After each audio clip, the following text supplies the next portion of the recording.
Hello and welcome to a Crystal Palace against Arsenal Premier League preview. We've got a 5:30 kickoff on Saturday between these two London rivals. After a dreadful start to the season, Crystal Palace have seen their form pick up and they now sit comfortably above the drop zone, whereas Arsenal will be looking to close the 4-point gap on Chelsea. So plenty to play for both sides, and I'm really liking this matchup for a few reasons.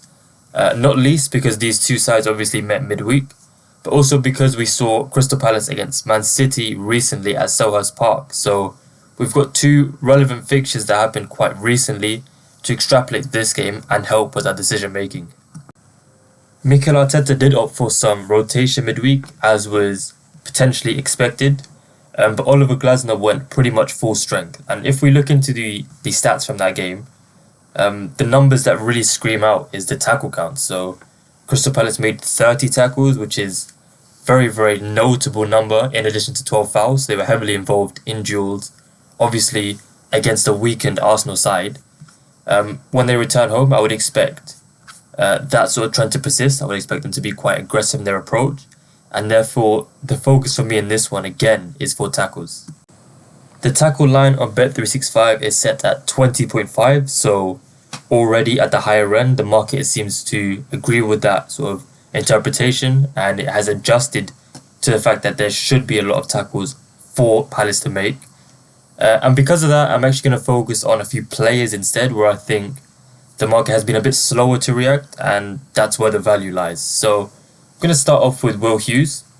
He's currently priced at 2.0 with Bet365 to register 3 or more tackles. He played 80 minutes against Arsenal midweek. He registered 6 tackles in addition to 1 foul, was heavily involved in the duels, and he's been a target for me all season for both tackles and fouls. If you're going to look into his data, he's averaging 4.09 tackles per 90. He's landed this bet in each of his last 3 games, which includes 6 tackles against Arsenal, as I mentioned, 3 tackles against Man City, 4 tackles against Newcastle at home, also 6 tackles against Aston Villa, 3 tackles against Spurs as well, at home, despite appearing for just 68 minutes off the bench. So he's landing at least 3 or more tackles in the sort of tougher matchups. And once again, if he is to play at least sort of 80 to 90 minutes, which he has been doing recently, I think this looks a fantastic line. Just on the surface, without even thinking about any data, just by watching Hughes, you would know that he's very, very aggressive in his approach. And the sort of Palace midfield duo are the two that contest the most out of anyone. You obviously get the fullbacks where they look to channel play wide, but it's sort of Will Hughes and whoever his partner is, whether that's Lerma or Decore, who are tasked with sort of covering the most ground and contesting the most draws for Palace. So naturally, those two will be the best to target for tackles and fouls. In this particular scenario, in this game, I would say Hughes at 2.0 for 3 or more tackles looks a fantastic price. And for comparison, the same bet is 1.5 with Sky.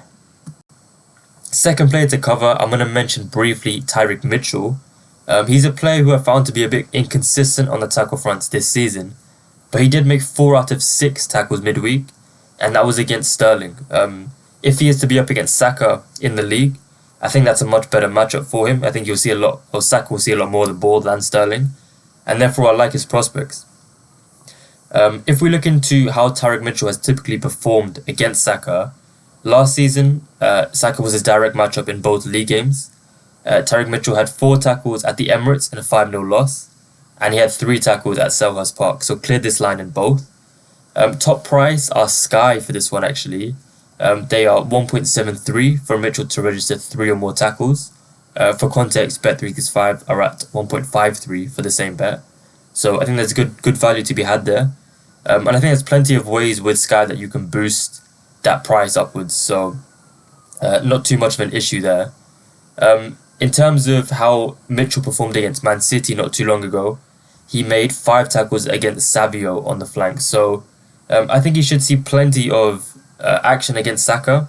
Really like the matchup. Data isn't fantastic for Mitchell this season, but in relevant games he has shown to clear this line, and he has typically performed well against Saka over the last season or so. So 1.73 looks a pretty solid price. Now I'm going to go for a bit more of an unconventional play, and it's for Ismaila Sarr to register 1 or more tackle priced at 2.25 with Bet365. Before going into Sar's data, it's worth mentioning that Munoz is suspended for this one, meaning we'll likely get Nathaniel Klein starting instead of him, so on the same side as where Ismaila Sarr plays. So there's sort of two approaches or two things that may lead to. Obviously, Klein has lacked minutes this season, isn't a regular player at all, and Mikel Arteta might look to exploit that, maybe channel a bit more play than usual down that Palace left flank. Alternatively, it could mean Sarr is a bit more defensive minded, maybe he looks to sort of get back and aid Klein in his defensive work a bit more often than usual. And because of that, I think targeting Sarr duels could be a play. Looking into his data now, Sarr is averaging just 0.6 tackles per 90. I've excluded the sort of first half of the season where Sarr was not a regular starter, but Sarr has started 10 games this season in all competitions, and he's made at least one tackle in 6 of those, including midweek against Arsenal, also including against City, Newcastle at home, Spurs at home, and Aston Villa at home. So if you look into the games where he's actually failed to register a tackle, it was Liverpool, which was his first start for Palace, against Wolves, who are in the relegation zone, Ipswich, who are in the relegation zone, and Fulham. So he generally has seen this line land in the more tougher matchups, and considering it has a hit rate of 60%, it makes that price of 2.25 look good value on the surface anyway. So that's the first angle. I think he should, as I say, have plenty of defending to do against Arsenal. One thing I also quite like about Sarr is how secure his minutes have been. So he's played the full 90 in each of his last 2 games, and he's generally playing at least 75 minutes in every game, which is fantastic. With Glasner, he doesn't tend to rotate his side too much, so I would hope that the 90 minutes midweek against Arsenal would have little bearing on how many minutes he plays on the weekend. So as I say, if he can get at least 80 minutes against Arsenal, should have plenty of defensive work to do, should hopefully look to help out Klein, who's been lacking minutes this season. So 2.25 looks a really, really nice price. And for context, Sky are offering the same selection at 1.4. Also, just to mention that Liverpool game once more, in that game it was obviously his first start. He was booked for arguing late in the second half. But Sarr was dribbled past 3 times, meaning he attempted 3 tackles but was unsuccessful in all of them. So the chances were there in that game against Liverpool, just didn't get the right outcomes. An alternative angle that I would suggest backing for Sarr would be him to register a foul, which has the exact same hit rate, 6 out of 10 starts this season. And it's priced at 1.9 with Bet365. So again, a very nice price.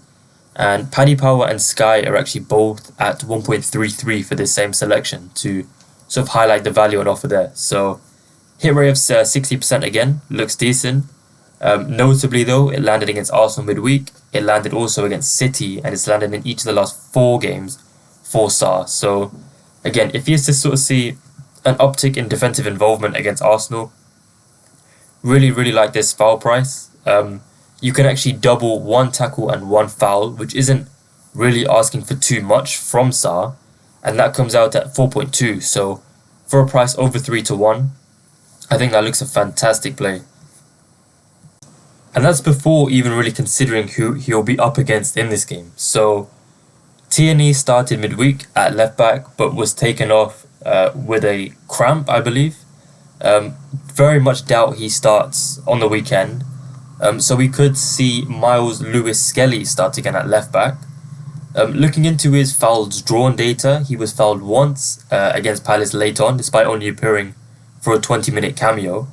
But when starting this season, he drew 2 fouls against Everton, 1 foul against Monaco in the Champions League, and his only other start was against Bolton in the EFL Cup, where he drew 4 fouls. So although there is a very limited data set to go off, Lewis-Skelly is averaging 3.03 fouls drawn per 90 this season. So again, it's a really good matchup for Sarr. Should have plenty of defensive actions to get stuck into, and he has a good matchup on the flank against Lewis-Skelly.